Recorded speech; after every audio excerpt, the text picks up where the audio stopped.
रामू एक सीधा सादा गरीब किसान जो दिन रात मेहनत करके अपने परिवार का पेट पालता था। रामू का छोटा सा परिवार था। उसकी पत्नी गौरी और उसका 16 वर्षीय बेटा किशन। तीनों एक टूटी फूटी झोपड़ी में रहते थे। गरीबी जरूर थी, लेकिन उनके घर में प्यार और अपनापन भरपूर था। रामू अपने खेत में हल चला रहा था, तभी दूर से एक आदमी तेजी से उसकी ओर आता दिखाई दिया। क्या हुआ मोहन, ऐसे क्यों भागे चले आ रहे हो? तुम यहाँ आराम से खेत जोत रहे हो और उधर ठाकुर के बेटे विक्रांत ने हवेली में बुलावा भेजा है। रामू का चेहरा उतर गया। लगता है फिर कर्ज की बात होगी। भाई, इस बार मामला गंभीर लग रहा है। विक्रांत बहुत गुस्से में था। कुछ महीने पहले रामू ने ठाकुर प्रताप सिंह से कर्ज लिया था, लेकिन दुर्भाग्य से उसकी पिछली फसल खराब हो गई। खेत में अचानक कीड़े लग गए थे और उसकी सारी मेहनत मिट्टी में मिल गई थी। तब से रामू लगातार कर्ज के बोझ तले दबता जा रहा था। चलो, जो होगा देखा जाएगा। रामू अपने बैलों को वहीं छोड़कर हवेली की ओर चल पड़ा। रास्ते भर उसके मन में डर और चिंता उमड़ती रही। कुछ देर बाद ठाकुर प्रताप सिंह की आलीशान हवेली के सामने रामू पहुंच चुका था। आइए आइए रामू जी, गांव के सबसे बड़े किसान पधारे हैं। ठाकुर प्रताप सिंह हल्का सा हंसने लगा। प्रणाम ठाकुर साहब। प्रणाम बाद में करना, पहले ये बताओ कि हमारा कर्ज कब लौटाओगे? छोटे मालिक, पिछली फसल खराब हो गई थी, आप तो सब जानते हैं। तो क्या हमें इससे मतलब होना चाहिए? बस थोड़ा समय और दे दीजिए मालिक, इस बार फसल अच्छी होगी। मैं आपका एक एक पैसा ब्याज समेत लौटा दूंगा। तू पैसा लौटाएगा? अरे तेरे पास है क्या? विक्रांत बचपन से ही घमंडी और निर्दयी था।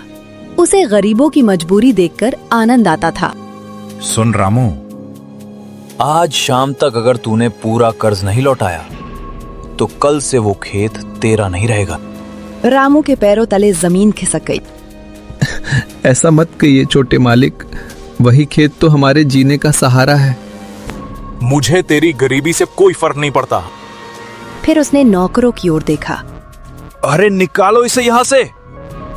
2 नौकरों ने रामू को पकड़कर धक्के मारते हुए हवेली से बाहर निकाल दिया। कुछ देर बाद रामू भारी कदमों से अपने घर पहुंचा। गौरी जैसे ही बाहर आई, उसने रामू की हालत देखकर घबरा गई। क्या हुआ? आप रो क्यों रहे हैं? रामू चुप रहा। बताइए ना। विक्रांत ने शाम तक का समय दिया है, अगर कर्ज नहीं चुकाया तो वो हमारा खेत छीन लेगा। गौरी के हाथ कांपने लगे। हे भगवान। तभी अंदर से किशन बाहर आया। क्या हुआ पिताजी? रामू ने पूरी बात बता दी। कुछ देर तक घर में सन्नाटा छाया रहा। फिर गौरी धीरे से बोली, आप मुखिया दयाराम जी के पास जाइए, शायद वो कोई मदद कर दें। हाँ, शायद वही आखिरी उम्मीद है। पिताजी, मैं भी आपके साथ चलूंगा। नहीं बेटा, तुम अपनी माँ के पास रहो। रामू तुरंत गांव के मुखिया दयाराम के घर की ओर निकल पड़ा। दयाराम गांव का ईमानदार और समझदार व्यक्ति था। गांव वाले उसकी बहुत इज्जत करते थे। मुखिया जी, बचा लीजिए हमें। पहले शांत हो जाओ, फिर बताओ क्या हुआ। रामू ने पूरी घटना बता दी। सब सुनने के बाद दयाराम का चेहरा गुस्से से लाल हो गया। ये विक्रांत दिन ब दिन अपने बाप से भी ज्यादा निर्दयी होता जा रहा है। ठीक है, तुम चिंता मत करो, मैं खुद हवेली जाकर बात करता हूँ। रामू ने उम्मीद भरी नजरों से मुखिया को देखा। क्या वो मान जाएगा? कोशिश करूंगा। कुछ देर बाद दयाराम सीधा ठाकुर की हवेली पहुंचा। अरे वाह, लगता है रामू रोता हुआ आपके पास पहुंच गया। देखो बेटा, गरीब आदमी है, थोड़ा समय और दे दो उसे। समय? और बदले में हमें क्या मिलेगा? दयाराम समझ गया कि विक्रांत के दिमाग में जरूर कोई चाल चल रही है। ठीक है, मैं 1 महीने की मोहलत देता हूँ। दयाराम के चेहरे पर थोड़ी राहत आई, लेकिन बदले में उसका बेटा किशन 1 महीने तक हमारे खेतों में काम करेगा। दयाराम चौंक गया। वो बच्चा है विक्रांत। मुझे फर्क नहीं पड़ता। दयाराम समझ चुका था कि विक्रांत मजबूरी का फायदा उठा रहा है, लेकिन रामू को बचाने का और कोई रास्ता भी नहीं था। आखिरकार भारी मन से दयाराम वहां से लौट आया और उसके कदम सीधे रामू के घर की ओर बढ़ गए। उसे नहीं पता था कि ये फैसला रामू के परिवार की जिंदगी पूरी तरह बदलने वाला था। क्या हुआ मुखिया जी, ठाकुर मान गया ना? उसने 1 महीने की मोहलत दी है। ये सुनते ही गौरी और रामू के चेहरे पर थोड़ी राहत आई, लेकिन अगले ही पल लेकिन बदले में किशन को 1 महीने तक विक्रांत के खेतों में काम करना होगा। घर में अचानक सन्नाटा छा गया। गौरी की आंखें फैल गईं। क्या? हमारा किशन? मुखिया जी, वो भी बच्चा है। मैं जानता हूं रामू, लेकिन और कोई रास्ता नहीं था। गांव में हर कोई जानता था कि विक्रांत गरीब किसानों के बच्चों से जानवरों की तरह काम करवाता था। न सही खाना, न आराम, न दया। मेरा बच्चा वहाँ कैसे रहेगा? माँ, आप चिंता मत करो, मैं सब सह लूंगा। बेटा, तेरे बाप की मजबूरी ने तुझे इस दिन पर ला खड़ा किया। ऐसा मत कहिए पिताजी, मैं मेहनत करूंगा। आप बस खेत बचा लीजिए। अगली सुबह किशन मुखिया दयाराम के साथ हवेली पहुंच चुका था। तो आ गया गरीब किसान का बेटा। किशन चुप रहा। याद रखना, अब 1 महीने तक तू मेरा नौकर है। मैं जो कहूंगा वही करेगा। किशन ने सिर झुका लिया। देखो विक्रांत, बच्चा है, ज्यादा कठोर मत बनना। मुखिया जी, आप जाइए, यहाँ दया नहीं, काम चलता है। दयाराम भारी मन से वहां से लौट गया। उधर किशन को खेतों में भेज दिया गया। दिन भर वो धूप में काम करता रहा। दूसरी ओर रामू अपने खेत में और भी ज्यादा मेहनत करने लगा। रामू जानता था कि अगर इस बार फसल अच्छी हुई तभी वो अपने बेटे को उस नरक से वापस ला पाएगा। समय धीरे धीरे बीतने लगा। कुछ दिन बाद ठाकुर प्रताप सिंह हवेली में बैठा था। तभी विक्रांत वहां आया। क्या बात है बेटा, बड़ा खुश नजर आ रहा है। खुश क्यों ना हो पिताजी, जल्द ही रामू का खेत भी हमारा हो जाएगा। लेकिन इस बार उसकी फसल तो अच्छी दिख रही है। विक्रांत हंसने लगा। पिछली बार भी अच्छी थी। मतलब? पिछली बार खेत में कीड़े अपने आप नहीं लगे थे, लगवाए गए थे। ठाकुर की आंखें फैल गईं। क्या? मेरे आदमियों ने खराब दवा खेत में डलवाई थी। कुछ पल के लिए सन्नाटा छा गया। फिर अचानक ठाकुर जोर जोर से हंसने लगा। वाह बेटा वाह, तू तो मुझसे भी ज्यादा चालाक निकला। विक्रांत की आंखों में घमंड चमकने लगा। और इस बार भी वही होगा। इस बार उसकी पूरी फसल बर्बाद कर दूंगा और फिर उसके बैल भी छीन लूंगा। फिर वो खेती कैसे करेगा? यही तो मजा है पिताजी। उधर रामू इन सारी चालों से बिल्कुल अनजान था। वो दिन रात मेहनत कर रहा था। कुछ ही दिनों में उसकी फसल पककर तैयार हो गई। सुनहरी फसल हवा में लहरा रही थी। रामू की आंखों में खुशी के आंसू आ गए। गौरी, देखो, इस बार भगवान ने हमारी सुन ली। अब हमारा किशन वापस आ जाएगा। हाँ, कल सुबह फसल काटकर शहर बेचने जाएंगे। अगली सुबह रामू खेत पहुंचा, लेकिन पूरी फसल पर कीड़े लगे हुए थे। सारी फसल बर्बाद हो चुकी थी। नहीं। उसकी मेहनत, उसके सपने, सब कुछ बर्बाद हो चुका था। कुछ देर बाद गौरी भी वहां पहुंची। फसल की हालत देखकर उसके पैरों तले जमीन खिसक गई। हे भगवान, ये क्या हो गया? अब मैं किशन को कैसे छुड़ाऊंगा? दोनों रोते हुए मुखिया दयाराम के पास पहुंचे। दयाराम ने जब पूरी बात सुनी तो वो गहरी सोच में डूब गया। रामू, अब मुझे पूरा शक है कि ये सब विक्रांत की चाल है। रामू चौंक गया। क्या मतलब? गांव के बाकी खेत सुरक्षित है, सिर्फ तुम्हारी फसल खराब हुई है। रामू के चेहरे पर डर उतर आया। तो अब क्या होगा? हिम्मत मत हारो, भगवान देर जरूर करता है, लेकिन अंधेर नहीं। लेकिन उसी समय विक्रांत अपने आदमियों के साथ रामू के घर की ओर बढ़ रहा था। उसकी नजर अब रामू के खेत पर नहीं बल्कि उसके बैलों पर थी। कुछ ही पल बाद विक्रांत अपने 2 आदमियों नंदू और कालिया के साथ वहां पहुंच गया। तो रामू, लगता है इस बार भी किस्मत ने तेरा साथ नहीं दिया। रामू चुपचाप सिर झुकाकर खड़ा रहा। मुझे बड़ा दुख है तेरी फसल खराब होने का।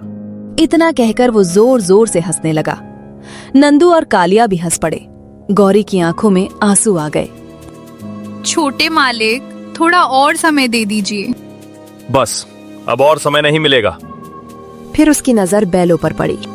लेकिन अगर तुम चाहो तो एक और मौका मिल सकता है। रामू ने उम्मीद से उसकी ओर देखा। सच छोटे मालिक? हाँ, बदले में तुम्हारे बैल अब हमारे होंगे। नहीं मालिक, बैल चले गए तो मैं खेती कैसे करूंगा? वो तेरी समस्या है, मेरी नहीं। ऐसा मत कीजिए मालिक।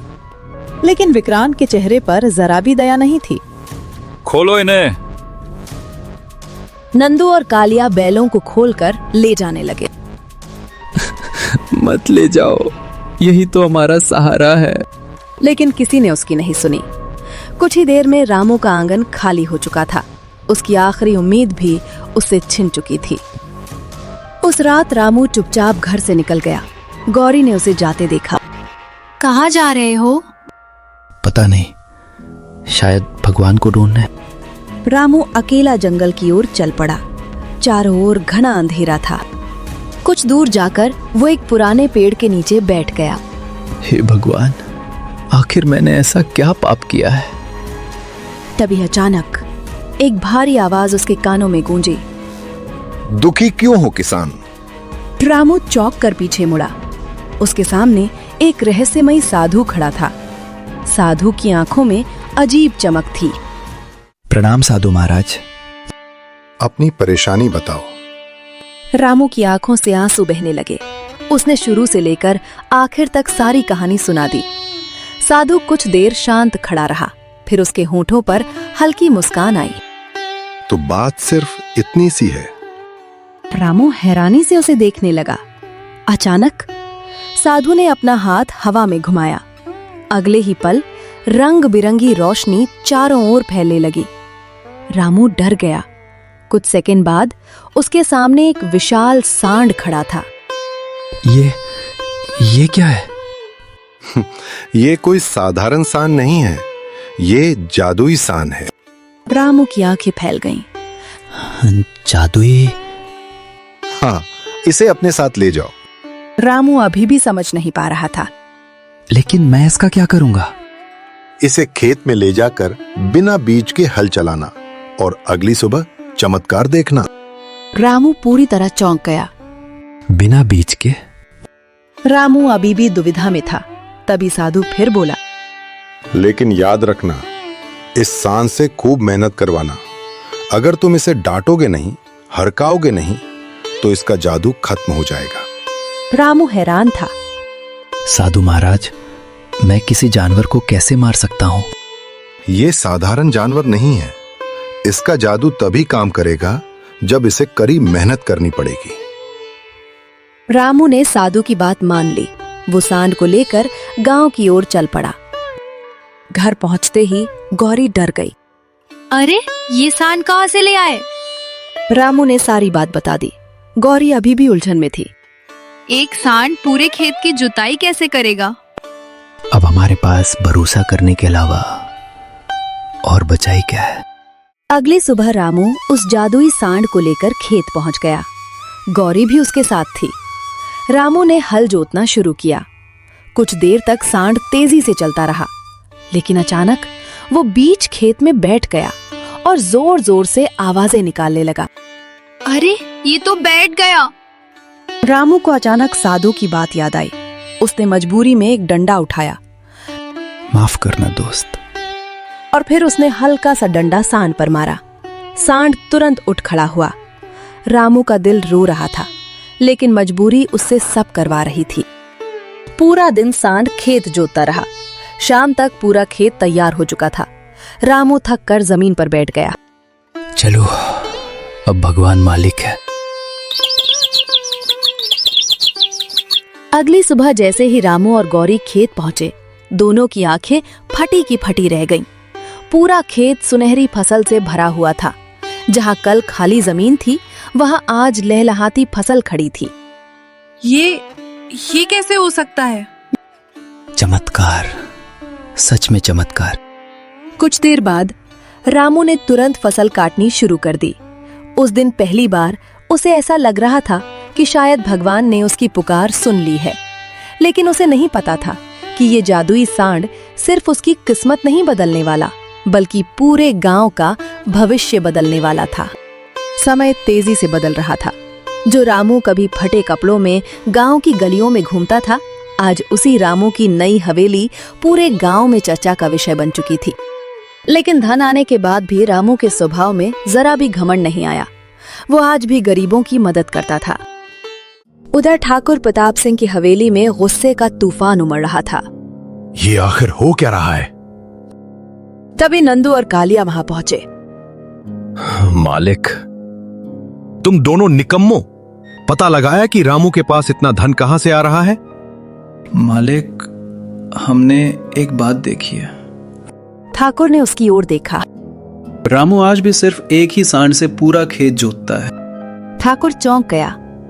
क्या? और मालिक, वो सांड गांव का नहीं है। जब से वो सांड आया है, तभी से रामू की किस्मत बदल गई। ठाकुर की आंखों में लालच चमकने लगा। तो असली राज उस सांड में छिपा है। जाओ, अभी उसी वक्त उस सांड को पकड़कर मेरे पास लाओ। नंदू और कालिया तुरंत वहां से निकल गए। उधर रामू अपने खेत में काम कर रहा था। जादुई सांड खेत जोत रहा था। तभी अचानक नंदू और कालिया अपने आदमियों के साथ वहां पहुंचे। अरे रामू, आज तेरे भाग्य का अंत हो जाएगा। रामू चौंक गया। क्या मतलब? मालिक ने इस सांड को बुलाया है। कोई इसे हाथ नहीं लगाएगा। लेकिन तभी कालिया ने उसे धक्का दे दिया। रामू जमीन पर गिर पड़ा और लेकिन नंदू और कालिया सांड को पकड़ कर ले गए। रामू की आंखों में डर उतर आया। उसे पहली बार महसूस हुआ कि अगर जादुई सांड चला गया तो सब खत्म हो जाएगा। तभी किशन उसके पास आया। पिताजी, अब क्या होगा? रामू कुछ पल चुप रहा। फिर अचानक उसे साधु की बात याद आई। इस सांड का राज किसी को मत बताना। रामू ने तुरंत निर्णय लिया। मैं अपने दोस्त को कुछ नहीं होने दूंगा। रामू तुरंत मुखिया दयाराम के पास पहुंचा और सारी बात बता दी। दयाराम गुस्से से भर उठा। ये ठाकुर अपनी हद पार कर चुका है। उधर ठाकुर की हवेली में तो तू है रामू की ताकत। सांड जोर जोर से आवाजें निकालने लगा।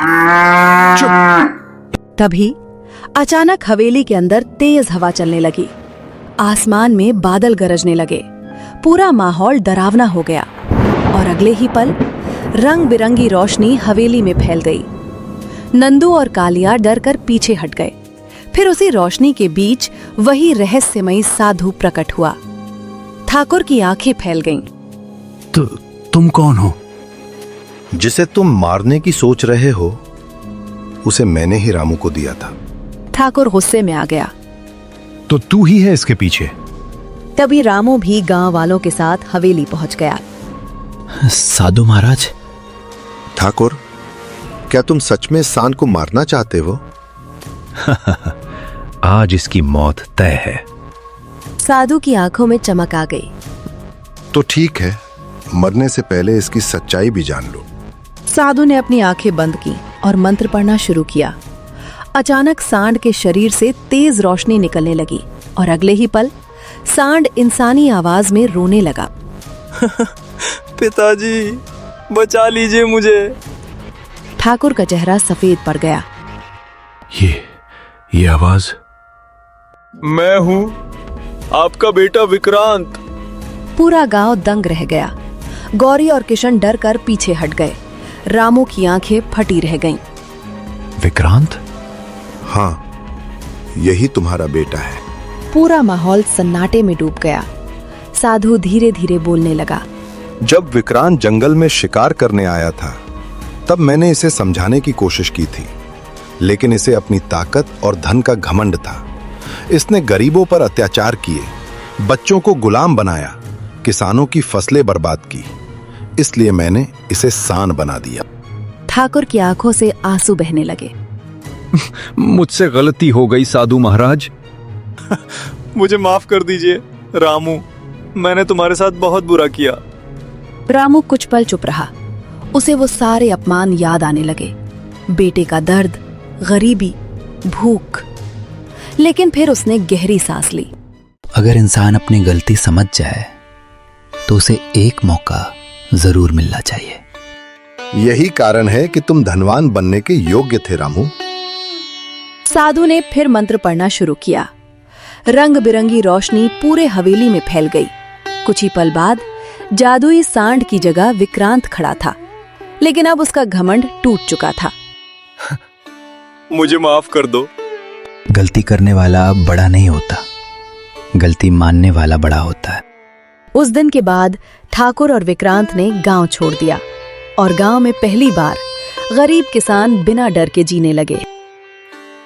रामू ने हमेशा की तरह गांव वालों की मदद करना जारी रखा और लोग कहते हैं, जिस गांव में कभी गरीबों की चीखें गूंजती थीं, आज वहां सिर्फ खुशियों की आवाज सुनाई देती है।